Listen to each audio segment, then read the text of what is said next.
Hello, dear IELTS aspirant. I am Dr. Arshnoor, your IELTS teacher.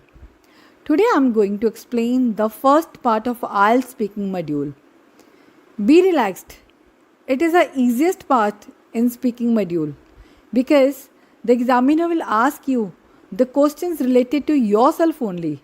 And who knows better than you, isn't it? So your first question obviously will be your name. So the examiner may ask your name in the different forms. Can you please tell me your name? How would you like to be addressed? Can I see your identity or can I check your identity, please? So in this way, you should tell the examiner about your name. So now here is your option. If you want yourself to be addressed by the first name, then you should tell that I'm more comfortable if you call me by my first name. Or if you feel that your second name is more powerful or you feel that it is good for you, then you may tell the examiner that you may call me by my second name. Apart from that, sometimes the examiner may ask you the name meaning of your name. So in this case, you have to keep this in your mind that meaning of name must be clear with you. Is it okay with you? Now, move forward. So the next question will be, where are you from? The place where you live. It is your hometown. And tell one or two lines about the importance of your hometown. Every place has some importance, some significance. If I talk about my hometown, right now I'm living in Amritsar. And Amritsar is known for Golden Temple. And it is the most visited temple worldwide. So according to your hometown, you can explain what is the importance there or anything that is the place of significance you can talk about. Then the next question can be family. If I have to speak about, then I will tell that I am blessed to be a part of a joint family. See, there is no check on your ideas. And the examiner is not going to check whether you are telling a lie or you are really speaking the truth. So try to give the impressive answers. This is your speaking test. And if you have the liberty to speak more and impressive, so I think we should not lose a chance. As I feel that living in a joint family is always blissful. As we know that the number of people are there to support us, and is the common saying, joys are multiplied by sharing and sorrows are minimized. Hence, there can't be any other example to realize this quote. So after that, it could be hobbies. If this question is asked to me, my preference would be to speak on some creative hobby like reading books, cooking, gardening. So in case of reading books, you should just speak on some specific book which has some importance, which is giving some strong message to the society or which brought a turning point in your life. So there are many books like that. The book related to good habits, good book for motivation or inspiration. So in this way, you can choose the book of your choice. Then the second can be cooking, and we have enough material to speak on cooking as it is the utmost need for every living being to eat the cooked food or eat the food. So if the living being is, then the food is the most necessary thing, and for the human beings we have the liberty to eat the cooked food, and the cooking becomes an important part in human's life. So if you are interested in cooking, you may give your cooking techniques, you may tell how much time do you spend in cooking and which is your favorite cuisine. Then if it is gardening, then I feel that gardening is one of the best hobbies one can adopt.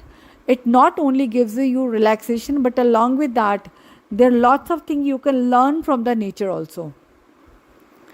After that, I'm touching one more point, that is your favorite place to relax in your home. So again, I'm touching the gardening part here. If I have to say, so in that case, I'll say that I love my garden or lawn. That is the favorite place of mine in my house. As I am a nature lover and I love to spend my free time in the lap of nature. And in this gives me immense relaxation.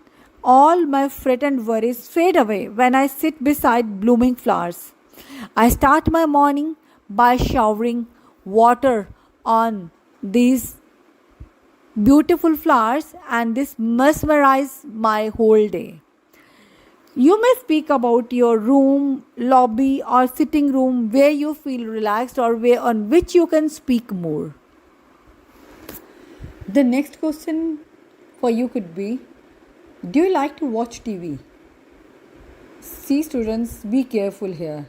Many students respond in a very bad manner, in an arrogant manner. So that's not good. The examiner is not going to lose anything. It is only you who has to bear the loss. So be sensible while answering any of the question. Though you don't watch TV, even then you should say, I watch TV only for few minutes. It's 30 to 40 minutes a day. So if the examiner asks you that which is your favorite TV channel, then you have many options to tell. But my recommendation would be that you should speak on a good channel. So don't speak on the channels which are showing vulgarity, violence, or nonsense on the TV. For example, you may say sports channel, educational, discovery, fitness channel, geographical channel, any channel which is somewhat productive or giving some message or value to the people, by which you are learning something. At least it is not making you toxic. So the next question can be, which is your favorite TV program? Must name some productive programs here also. There are many educational programs which you can tell the examiner, and see, the examiner, again I'm telling you, is not going to check your reality. Though you don't watch TV program or you don't watch this particular TV program, you can speak on your own ideas by having some of the idea regarding some book, or you have heard from someone, or you have watched some movie or something like that. So if I have to speak, I would go with either some educational program or the comedy program. I can say that I feel laughter is the panacea for all the ailments. This is my quote actually. Laughter is the panacea for all the ailments. Hence, I get immediate relief from all my pangs of stress when I watch any comedy serial.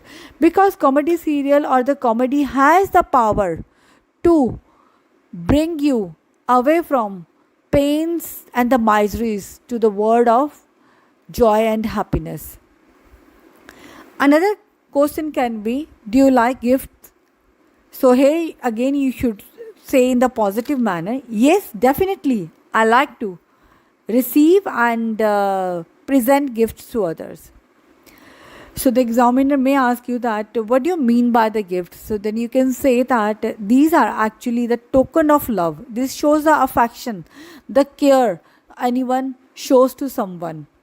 Then the examiner may ask you, how often do you receive gifts? So they may say that on important occasions like birthdays or some other occasion. So I receive gifts from my friends, my parents, and I can recall a memory here. My mother used to present me the gifts till I was 15 years. As much old I was, the number of gifts was up to that. So suppose I was 10 years, I would receive 10 gifts at that time. So this was a very pleasant memory of mine which still brings smile on my face. Then the examiner may ask you, do you like to give gifts to others? Then again, don't say that I don't like to give gifts to others. This shows your selfishness, that you are receiving the gifts but you don't like to give gifts to others. Openly say, yes, if I receive gifts and I love to have, similarly I love to give gifts to others. You may say that I don't want to miss any opportunity by which I can show my affection, my care towards others. It may be my parents on the Father's Day, on the Mother's Day, Sister's Day, or any other occasion. I love to present them gifts on their anniversary, on their birthday also. So it shows that how much I care for them.